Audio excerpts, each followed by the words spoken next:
up, everybody? We back with another show. Not too much, but we want to cover some things, man. And Gronk. Tom Brady's go-to guy has finally announced that he's retiring again. Yeah. Congratulations. I'm glad.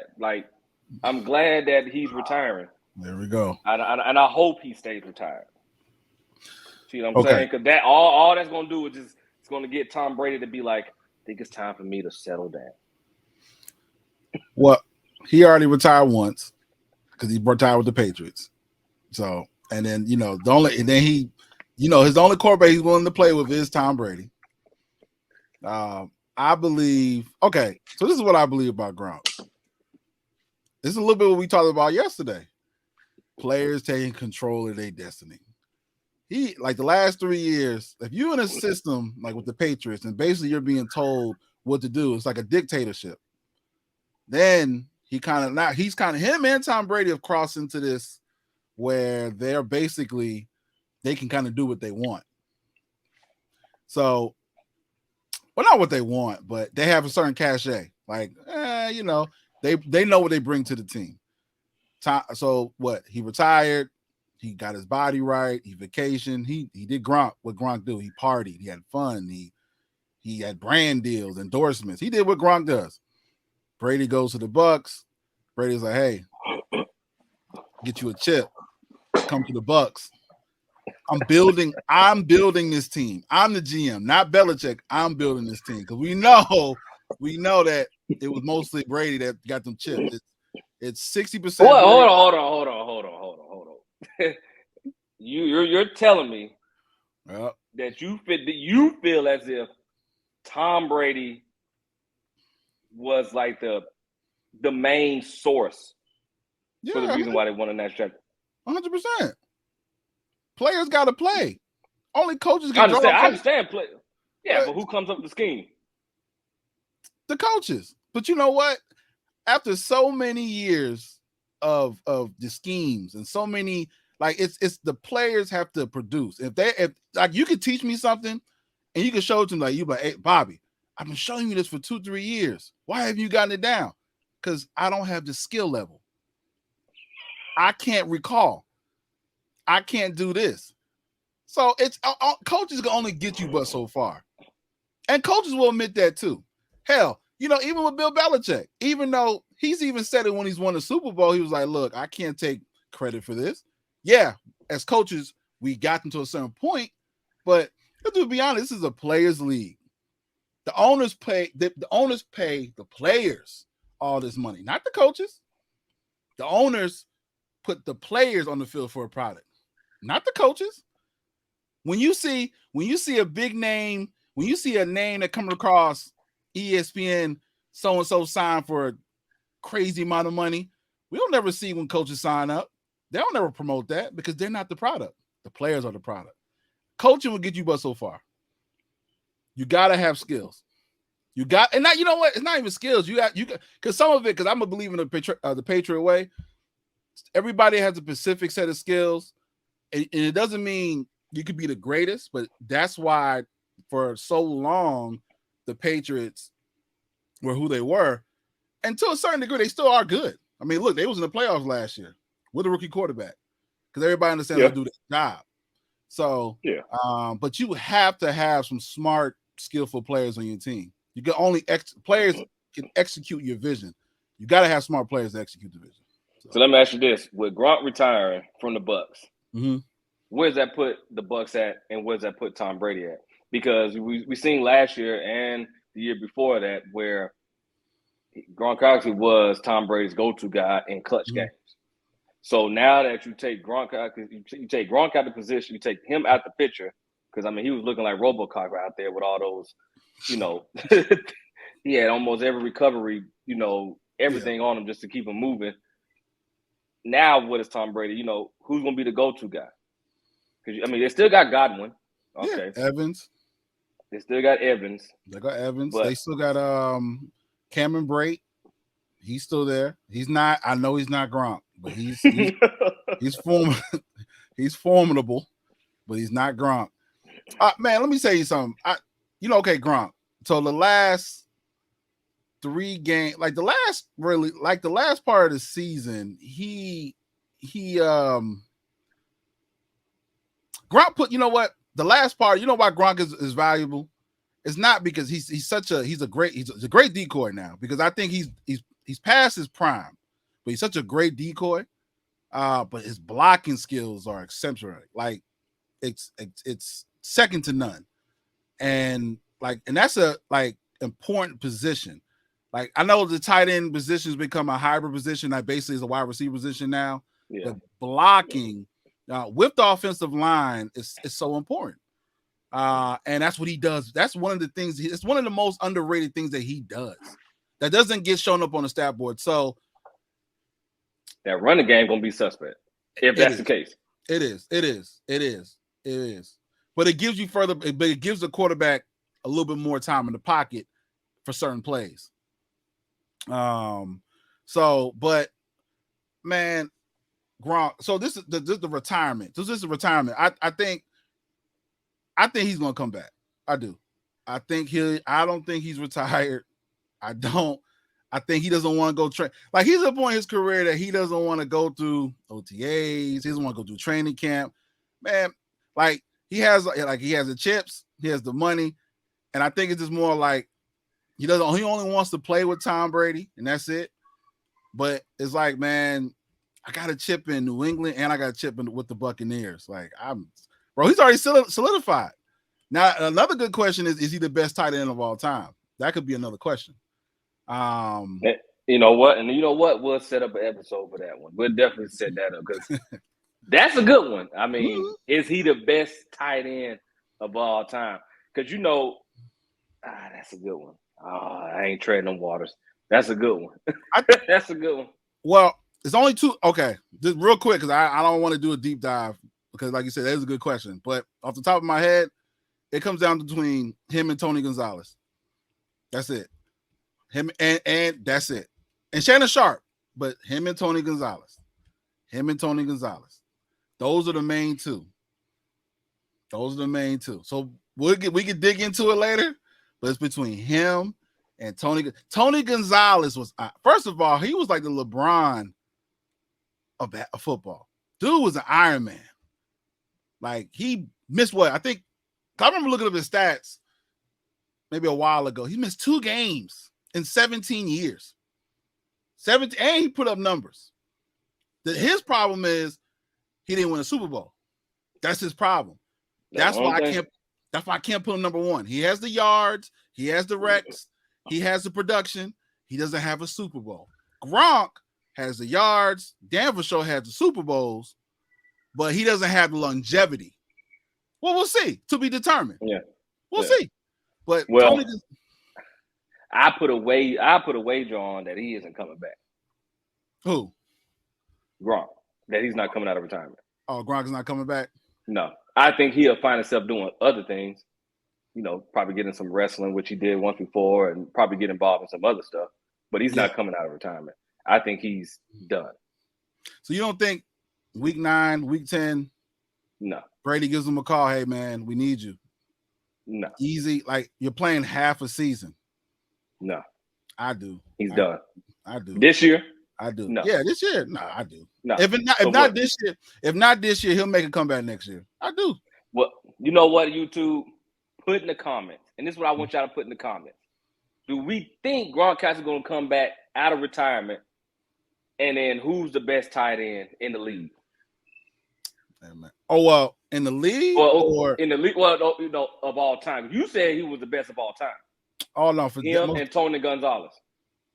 You completely forgot about the brother with the Chargers. You just left him out of left field. Antonio Gates? Oh, I know Antonio Gates. Don't even do it. I know. But look at you gotta look. Huh? You left him out. I didn't. No. I said I'm just talking about number 1. It comes down to I haven't chosen yet. I'm just saying. I was saying because we're gonna talk about it and we need to. But it comes down to either Tony Gonzalez or Gronkowski. Because I've thought about all. I'm like, we got Antonio Gates. You got even Travis Kelce. I wasn't putting there yet. I wasn't either. Shannon Sharp. He was a monster. Shannon Sharp was a monster. So I mean, it's a lot of tight ends, but we're talking about the all time, like, and he's still writing his book. That's the thing. Like, he's gonna come back. He's gonna come back. Okay, well, we'll see. Back, so. But we'll see. So on that topic, real quick, just for moments silent for the two Raven players, Tony and young brother Ferguson.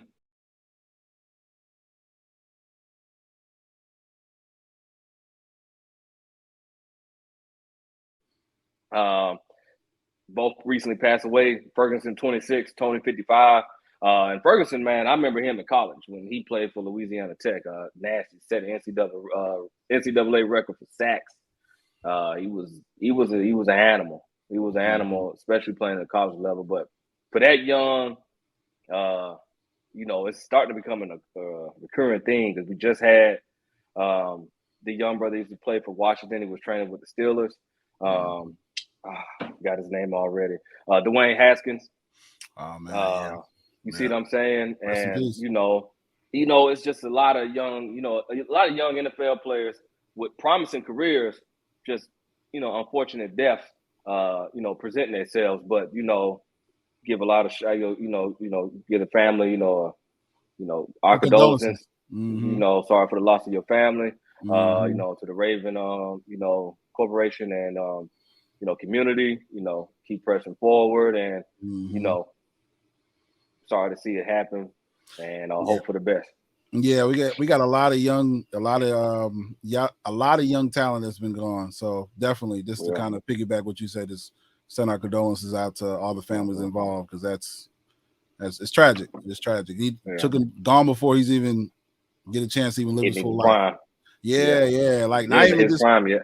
Not even sports. It's just more just life, It's because life. It's life after sports. But man, just taking like that, it's unfortunate. Yeah. So moving forward, I got your text about when they said they think the young kid that's committed to Tennessee, better than Arch Manning. College football. Hold on. So we need to do a disclaimer. So because this is Adrian's wheelhouse. Like, this is the football college guy. So I'm coming along. But that's the part of me sending you that chat, because I'm doing our research, or sending you that message in the chat because I'm doing my research. But yeah, go ahead. I would love to hear your perspective on it. Between Nico and Arch. So Nico's good, but I wouldn't compare those two with each other. And the reason why I wouldn't compare those two, because of the talent level that they play. Okay. So the talent level is completely different compared to what Arch Manning is playing down there in Newnan in Louisiana, compared to what Nico's playing out in California. California's producing quarterbacks left and right out there. I mean, that's where Bryce Young came from. That's where C.J. Stroud came from. That's where a lot of just crazy elite quarterbacks come from. Even the Ole Miss quarterback that he just recently went to the draft, he came from California. So it's just with Nico and Arch Manning, I've seen that before, and all people are saying that they feel as if he's better, but you can't compare those two because of the talent level that they're playing against. Like Newnan isn't playing any kind of real talent. They played that one talent, and it was aired on ESPN, and they got shut down. Now I would give it to you. Arch Manning did have that one big 60-something yard rush for a touchdown. That was probably one of his biggest highlights of that game. But besides that, that was it. Wide receivers couldn't get open, running game couldn't get going. There's a talent level that was completely different. Now you put Arch Manning in the 7-on-7s and the 11s, you start seeing ball placement, defensive reading, scheme. But then when you watch Nico, man, I'm telling you, man, the way he released that ball is nasty. And it was just a highlight that this recently got put out there. The man needled that pass. I don't see how he even got that thing in there. He threaded that shit in the bucket, man. Like it was. I'm surprised he got it in there, but he got it in there. And the quarterback was literally seconds away from either intercepting it or at least passing, breaking it up. And he still squeezed it in there. So the only downside about Nico is his body frame. He has no weight. Like he's frail. He's pencils. He needs to get He some need to weight put on him. in. Yeah, he don't need. I He mean, need to get some weight, but he's small.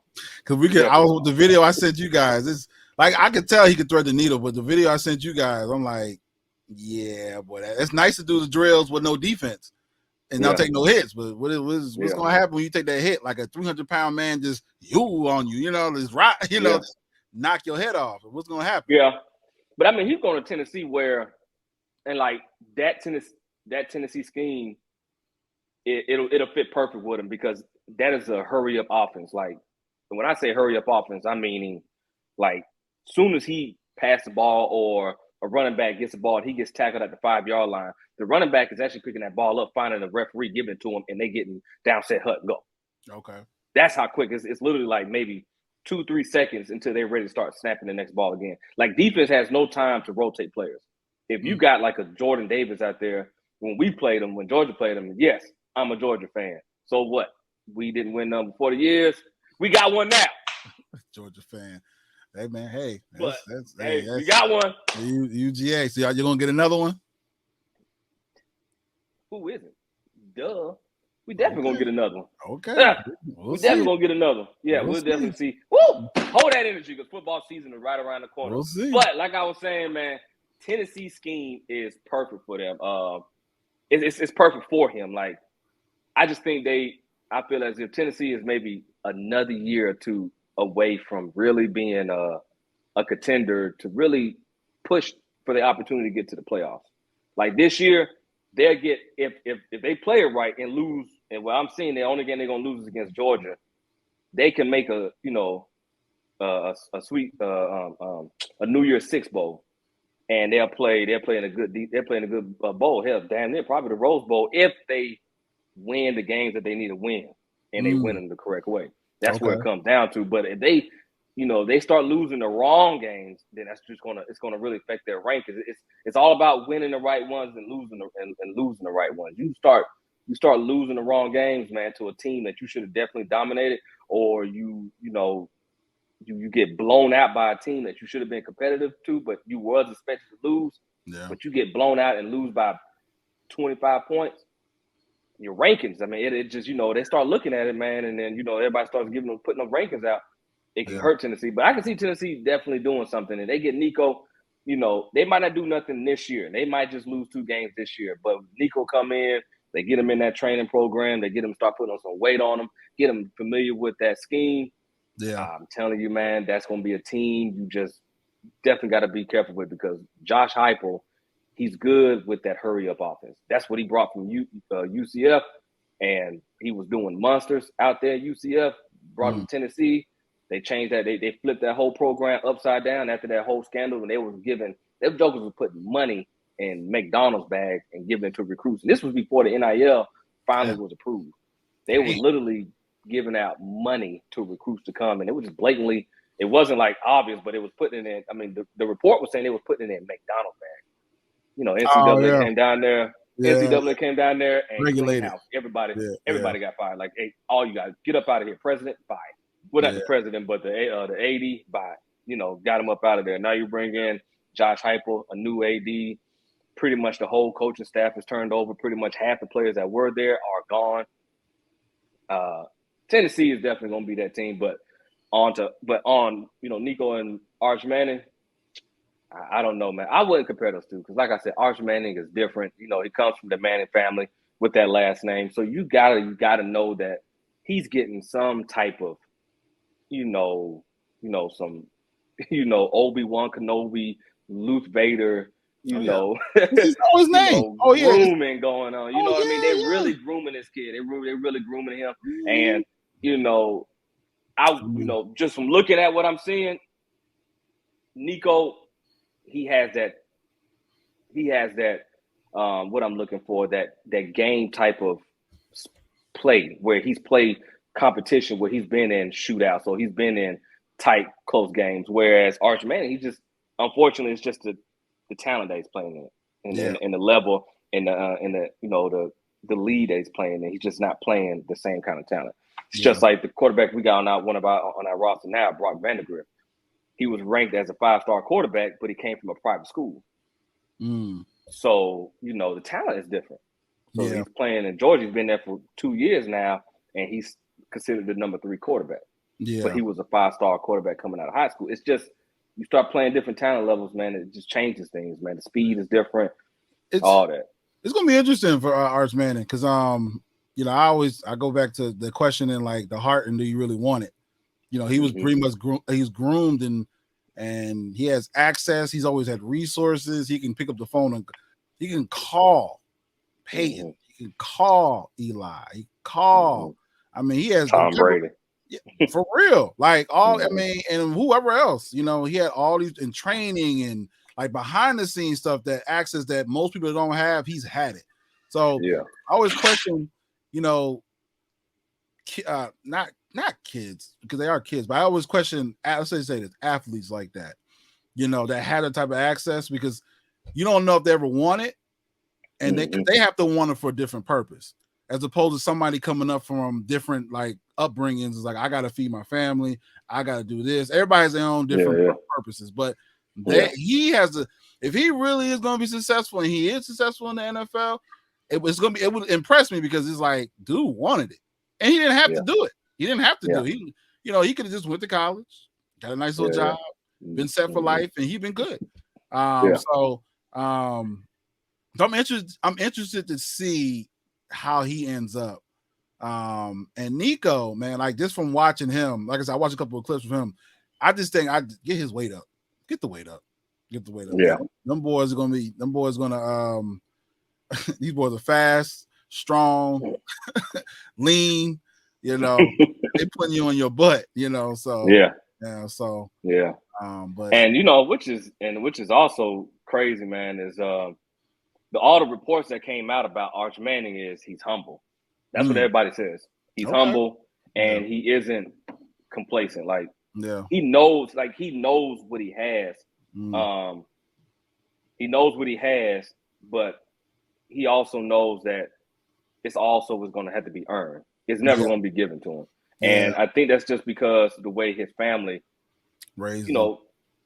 Like, you're good, you're a good quarterback, but you want this in life. You're going to have to really go out and get it. Yeah, we can provide you this, but you really want more. You want to be a 5-star quarterback. Go out there and train. You need to practice. And what's crazy, and I forgot all about this quarterback, is Malachi Nelson.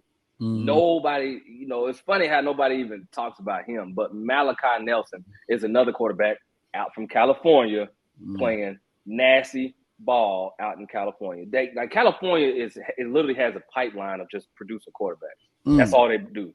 That's all they produce out there is just quarterbacks. I have yet to see not one to come out that doesn't produce quarterbacks. Now, not to say no other schools do it because hell, Texas produced quarterbacks. Jalen Hurts came from Texas. Matthew Stafford came from Texas. Andrew Luck came from Texas. Same thing like Georgia. Georgia produces. Justin Fields came from Texas. Deshaun Watson came from Texas.